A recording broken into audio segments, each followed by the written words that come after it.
ਇੱਕ ਛੋਟਾ ਜਿਹਾ ਗਾਉਂ ਸੀ, ਉਹ ਦਾਨਾ ਸੋਨਾਪੁਰ। ਇਹ ਗਾਉਂ ਆਪਣੀ ਖੂਬਸੂਰਤੀ ਤੇ ਸਕੂਨ ਲਈ ਮਸ਼ਹੂਰ ਸੀ। ਹਰ ਪਾਸੇ ਹਰਿਆਲੀ ਸੀ, ਜਿਵੇਂ ਕੁਦਰਤ ਨੇ ਆਪਣੇ ਹੱਥਾਂ ਨਾਲ ਇਹ ਜਗ੍ਹਾ ਨੂੰ ਸੰਵਾਰਿਆ ਹੋਵੇ। ਗਾਉਂ ਦੇ ਚਾਰ ਚੁਫੇਰੇ ਹਰਿਆਲੀ ਸੀ। ਹਰ ਤਰਫ ਹਰੇ ਭਰੇ ਖੇਤ ਸਨ, ਜਿੱਥੇ ਕਿਸਾਨ ਮਿਹਨਤ ਨਾਲ ਆਪਣੀ ਫਸਲਾਂ ਉਗਾਉਂਦੇ ਸਨ।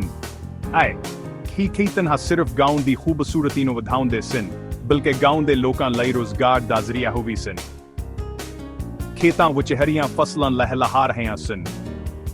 ਹਵਾ ਦੇ ਹਲਕੇ ਝੁੰਕੇ ਨਾਲ ਆਇਆ ਫਸਲਾਂ ਜਿਵੇਂ ਨਾਚ ਰਹੀਆਂ ਹੋਣ। ਕਿਸਾਨ ਸਵੇਰ ਸਵੇਰੇ ਉੱਠ ਕੇ ਆਪਣੇ ਖੇਤਾਂ ਵਿੱਚ ਮਕਰਦੇ ਸਨ ਤੇ ਸ਼ਾਮ ਨੂੰ ਸਕੂਨ ਨਾਲ ਆਪਣੇ ਘਰ ਵਾਪਸ ਆ ਜਾਂਦੇ ਸਨ। ਚੜੀਆਂ ਰੁੱਖਾਂ ਤੇ ਬੈਠ ਕੇ ਮਿੱਠੇ ਗੀਤ ਗਾ ਰਹੀਆਂ ਸਨ। ਇਹ ਗੀਤ ਗਾਉਂ ਦੀ ਖਾਮੋਸ਼ੀ ਨੂੰ ਤੋੜਦੇ ਸਨ ਤੇ ਇੱਕ ਖੁਸ਼ਗਵਾਰ ਮਾਹੌਲ ਪੈਦਾ ਕਰਦੇ ਸਨ। ਹਰ ਸਭ ਚੜੀਆਂ ਦੀ ਚਹਿਚਹਾਹਟ ਨਾਲ ਗਾਉਂ ਜਾਗਦਾ ਸੀ ਤੇ ਸ਼ਾਮ ਨੂੰ ਇਹ ਚੜੀਆਂ ਆਪਣੇ ਘੋਂਸਲੇ ਵਿੱਚ ਵਾਪਸ ਆ ਜਾਂਦੀਆਂ ਸਨ। ਗਾਉਂ ਵਿੱਚ ਇੱਕ ਛੋਟਾ ਜਿਹਾ ਸਕੂਲ ਸੀ। ਇਹ ਸਕੂਲ ਗਾਉਂ ਦੇ ਬੱਚਿਆਂ ਲਈ ਤਾਲੀਮ ਦਾ ਮਰਕਜ਼ ਸੀ। ਸਕੂਲ ਦੀ ਇਮਾਰਤ ਭਲੇ ਹੀ ਛੋਟੀ ਸੀ, ਪਰ ਉਹਦੀਆਂ ਹਮੀਅਤ ਬਹੁਤ ਸੀ। ਇਹ ਸਕੂਲ ਗਾਉਂ ਦੇ ਬੱਚਿਆਂ ਨੂੰ ਰੋਸ਼ਨ ਮੁਸਤਕਬਲ ਦੀ ਰਾਹ ਦਿਖਾਉਂਦਾ ਸੀ।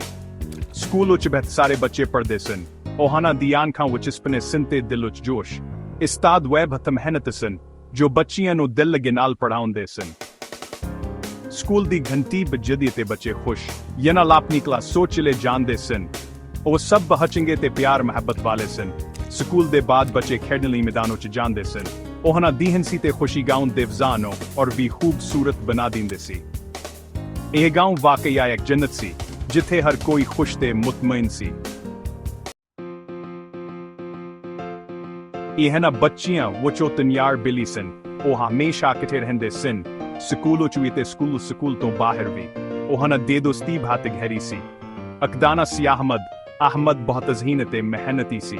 ਉਹ ਹਮੇਸ਼ਾ ਆਪਣੇ ਦੋਸਤਾਂ ਦੀ ਮਦਦ ਕਰਦਾ ਸੀ। ਦੂਜੇ ਦਾਨਾ ਸੀ ਸਲੀਮ ਬਹੁਤ ਖੁਸ਼ ਮਿਜ਼ਾਜ ਤੇ ਹਿੰਸਮਕ ਸੀ। ਉਹ ਹਮੇਸ਼ਾ ਆਪਣੇ ਦੋਸਤਾਂ ਨੂੰ ਹੰਸਾਉਂਦਾ ਰਹਿੰਦਾ ਸੀ। ਤੇ ਤੀਜੇ ਦਾਨਾ ਅਮਰ ਬਹੁਤ ਬਹਾਦਰ ਤੇ ਨਿਡਰ ਸੀ। ਉਹ ਹਮੇਸ਼ਾ ਆਪਣੇ ਦੋਸਤਾਂ ਨੂੰ ਹੌਸਲਾ ਦਿੰਦਾ ਰਹਿੰਦਾ ਸੀ। ਤਿੰਨੋਂ ਯਾਰ ਬਹੁਤ ਚੰਗੇ ਸਨ। ਉਹ ਹਮੇਸ਼ਾ ਇੱਕ ਦੂਜੇ ਦੀ ਮਦਦ ਕਰਦੇ ਸਨ। ਜਦੋਂ ਕਿਸੇ ਨੂੰ ਕੋਈ ਮੁਸ਼ਕਿਲ ਪੇਸ਼ ਆਉਂਦੀ ਸੀ, ਬਾਕੀ ਦਵਾਸ ਦੀ ਮਦਦ ਲਈ ਤਿਆਰ ਰਹਿੰਦੇ ਸਨ। ਉਹ ਹਮੇਸ਼ਾ ਇੱਕ ਦੂਜੇ ਦੀ ਮਦਦ ਕਰਦੇ ਸਨ, ਚਾਹੇ ਉਹ ਸਕੂਲ ਦਾ ਕੰਮ ਹੋਵੇ ਜਾਂ ਕਿਸੇ ਹੋਰ ਕੰਮ ਦਾ। ਉਹ ਹਮੇਸ਼ਾ ਇਕੱਠੇ ਕੰਮ ਕਰਦੇ ਸਨ। ਇੱਕ ਦਿਨ ਤਿੰਨੋਂ ਯਾਰ ਸਕੂਲ ਤੋਂ ਛੁੱਟੀ ਦੇ ਬਾਅਦ ਘਰ ਜਾ ਰਹੇ ਸਨ। ਉਹਨਾਂ ਦਾਦ ਨੇ ਬਹੁਤ ਵਧੀਆ ਜ਼ਰੀਆ ਸੀ ਤੇ ਉਹ ਖੁਸ਼ੀ ਘਰ ਵਾਪਸ ਜਾ ਰਹੇ ਸਨ। ਰਸਤੇ ਵਿੱਚ ਉਹਨਾਂ ਨੇ ਵੀ ਕਿਹਾ ਕਬਧੀ ਮਾਈ ਰਹੀ ਹੈ। ਉਹਨਾਂ ਨੂੰ ਇਹ ਵੀ ਕਿ ਬਹੁਤ ਦੁੱਖ ਹੋਇਆ ਤੇ ਉਹ ਫੌਰਨ ਅਸਦੇ ਕੋਲ ਜਾ ਪਹੁੰਚੇ। ਉਹਨਾਂ ਨੇ ਬੁੱਢੀ ਮਾਈ ਨਾਲ ਗੱਲਬਾਤ ਕੀਤੀ ਤੇ ਪੁੱਛਿਆ ਕਹਾ ਕਿਉਂ ਰੋ ਰਹੀ ਹੈ।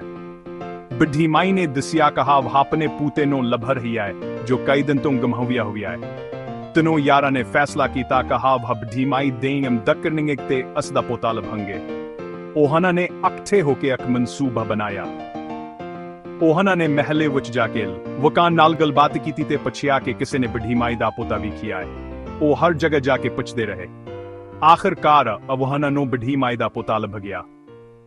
ਉਹਨਾਂ ਨੇ ਇਸ ਨੂੰ ਬੁੱਢੀ ਮਾਈ ਕੋਲ ਲੈ ਜਾ ਕੇ ਮਿਲਾਇਆ। ਬੁੱਢੀ ਮਾਈ ਬਹੁਤ ਖੁਸ਼ ਹੋਈ ਤੇ ਉਹਨਾਂ ਨੂੰ ਦੁਆਵਾਂ ਦਿੱਤੀਆਂ। ਤਿੰਨੋਂ ਯਾਰ ਬਹੁਤ ਖੁਸ਼ ਸਨ। ਉਹਨਾਂ ਨੇ ਬੁੱਢੀ ਮਾਈ ਦੀ ਮਦਦ ਕੀਤੀ। ਉਹਨਾਂ ਦੇ ਦੋਸਤੀ ਤੇ ਮਿਹਨਤ ਨਾਲ ਉਹਨਾਂ ਨੇ ਇੱਕ ਨੀਕ ਕੰਮ ਕੀਤਾ। ਉਹਨਾਂ ਦੇ ਦੋਸਤੀ ਤੇ ਮਿਹਨਤ ਹਮੇਸ਼ਾ ਯਾਦ ਰੱਖੀ ਜਾਵੇਗੀ। ਉਹ ਹਮੇਸ਼ਾ ਇਕੱਠੇ ਰਹਿੰਦੇ ਸਨ ਤੇ ਹਰ ਮੁਸ਼ਕਿਲ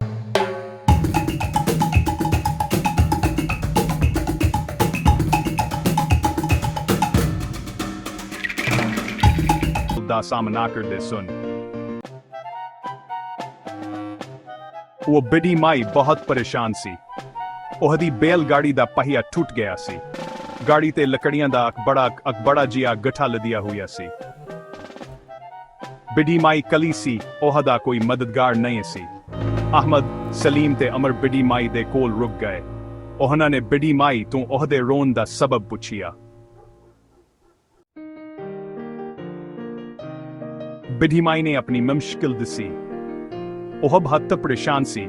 ਉਸ ਦੀ ਗਾੜੀ ਦਾ ਪਹੀਆ ਟੁੱਟ ਗਿਆ ਸੀ ਤੇ ਉਹ ਕਿਸੇ ਮਦਦ ਦੀ ਤਲਾਸ਼ ਵਿੱਚ ਸੀ। ਉਹਨੇ ਆਪਣੇ ਇਲਾਕੇ ਦੇ ਲੋਕਾਂ ਨੂੰ ਆਵਾਜ਼ ਮਾਰੀ, ਪਰ ਕਿਸੇ ਨੇ ਵੀ ਮਦਦ ਨਹੀਂ ਕੀਤੀ। ਉਹਨੇ ਸੋਚਿਆ ਕਿ ਸ਼ਾਇਦ ਉਹਨੂੰ ਇੱਥੇ ਕਿਸੇ ਤੋਂ ਮਦਦ ਨਾ ਮਿਲੇ। ਤਿੰਨੋਂ ਯਾਰਾਂ ਨੇ ਤੁਰੰਤ ਬੁੱਢੀ ਮਾਈ ਦੀ ਮਦਦ ਕਰਨ ਦਾ ਫੈਸਲਾ ਕੀਤਾ। ਉਹਨਾਂ ਨੇ ਆਪਸ ਵਿੱਚ ਗੱਲਬਾਤ ਕੀਤੀ ਤੇ ਫੈਸਲਾ ਕੀਤਾ ਉਹ ਸਭ ਢੀਮਾਈ ਦੀ ਮਦਦ ਕਰਨਗੇ। ਉਹਨਾਂ ਨੇ ਸੋਚਿਆ ਕਹਾ ਸਾਡਾ ਫਰਜ਼ ਹੈ ਕਹਾ ਸੀ ਆਪਣੇ ਇਲਾਕੇ ਦੇ ਲੋਕਾਂ ਦੀ ਮਦਦ ਕਰੀਏ। ਉਹਨਾਂ ਨੇ ਰਲ ਕੇ ਗਾੜੀ ਦਾ ਟੁੱਟਿਆ ਹੋਇਆ ਪਹਿਆ ਕੱਢਿਆ। ਇਹ ਕੰਮ ਆਸਾਨ ਨਹੀਂ ਸੀ, ਪਰ ਉਹਨਾਂ ਨੇ ਮਿਲ ਕੇ ਇਹ ਕੰਮ ਕੀਤਾ। ਉਹਨਾਂ ਨੇ ਪਹਿਲਾਂ ਗਾੜੀ ਨੂੰ ਠੀਕ ਤਰ੍ਹਾਂ ਨਾਲ ਕੀਤਾ ਤੇ ਫਿਰ ਪਹਿਆ ਕੱਢਣ ਦੀ ਕੋਸ਼ਿਸ਼ ਕੀਤੀ। ਉਹਨਾਂ ਦੀ ਮਿਹਨਤ ਨਿਗਲਾਈ ਤੇ ਉਹਨਾਂ ਨੇ ਪਹਿਆ ਕੱਢ ਲਿਆ।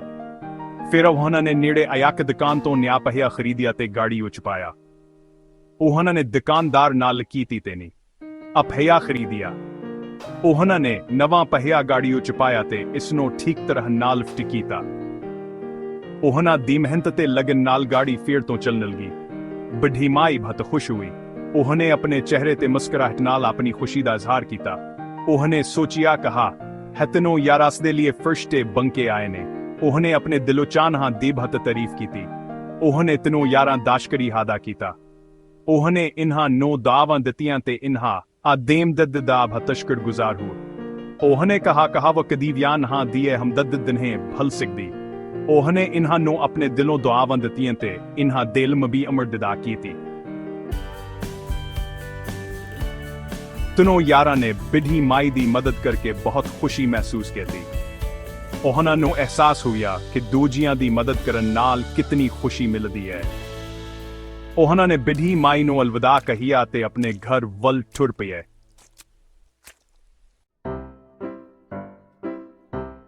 ਰਸਤੇ ਵਿੱਚ ਉਹਨਾਂ ਨੂੰ ਉਹ ਦੁਕਾਨਦਾਰ ਮਿਲਿਆ ਜਿਸ ਨੇ ਉਹਨਾਂ ਨੂੰ ਗਾੜੀ ਦਾ ਪਹਿਆ ਵੇਚਿਆ ਸੀ। ਦੁਕਾਨਦਾਰ ਨੇ ਤਿੰਨੋਂ ਯਾਰਾਂ ਦੀ ਇਮਾਨਦਾਰੀ ਤੇ ਮਿਹਰਬਾਨੀ ਦੀ ਕਹਾਣੀ ਸੁਣ ਰੱਖੀ ਸੀ। ਉਹਨੇ ਉਹਨਾਂ ਨੂੰ ਮਠਾਈ ਦਾ ਥੈਲਾ ਤਹਿਫਜ਼ ਦਿੱਤਾ ਤੇ ਉਹਨਾਂ ਦੀ ਤਾਰੀਫ ਕੀਤੀ। ਤਿੰਨੋਂ ਯਾਰ ਘਰ ਪੜੇ। ਉਹਨਾਂ ਨੇ ਆਪਣੇ ਮਾਂ-ਬਾਪ ਨੂੰ ਸਾਰਾ ਵਾਕਿਆ ਸੁਣਾਇਆ। ਉਹਨਾਂ ਦੇ ਮਾਂ-ਬਾਪ ਉਹਨਾਂ ਤੇ ਬਹੁਤ ਫਖਰ ਕਰ ਰਹੇ ਸਨ। ਉਹਨਾਂ ਨੇ ਕਹਿਆ ਅਹਿਸਾਨ ਕਰਨ ਵਾਲਿਆਂ ਦਾ ਅੱਲਾ ਮਦਦਗਾਰ ਹੁੰਦਾ ਹੈ। ਰਾਤ ਨੂੰ ਤਿੰਨੋਂ ਯਾਰਾਂ ਨੂੰ ਬਹੁਤ ਚੰਗੀ ਨੀਂਦ ਆਈ। ਉਹਨਾਂ ਦੇ ਦਿਲ ਖੁਸ਼ੀ ਨਾਲ ਭਰੇ ਹੋਏ ਸਨ। ਉਹਨਾਂ ਨੂੰ ਆਪਣੀ ਚੰਗੀ ਨੀਕ ਨਾਮੀ ਤੇ ਫਖਰ ਸੀ। ਉਸ ਰਾਤ ਉਹਨਾਂ ਨੇ ਖਵਾਬ ਵਿੱਚ ਵੇਖਿਆ ਕਿ ਉਹ ਫਰਿਸ਼ਤਿਆਂ ਨਾਲ ਉੱਡ ਰਹੇ ਨੇ। ਇਹ ਕਹਾਣੀ ਸਾਨੂੰ ਦੱਸਦੀ ਹੈ ਕਿ ਸਾਨੂੰ ਹਮੇਸ਼ਾ ਦੂਜਿਆਂ ਦੀ ਮਦਦ ਕਰਨੀ ਚਾਹੀਦੀ। ਅਹਿਸਾਨ ਕਰਨ ਨਾਲ ਅੱਲਾਹ ਖੁਸ਼ ਹੁੰਦਾ ਹੈ ਤੇ ਸਾਨੂੰ ਢੇਰਾਂ ਖੁਸ਼ੀਆਂ ਤੇ ਬਰਕਤਾਂ ਦਿੰਦਾ ਹੈ।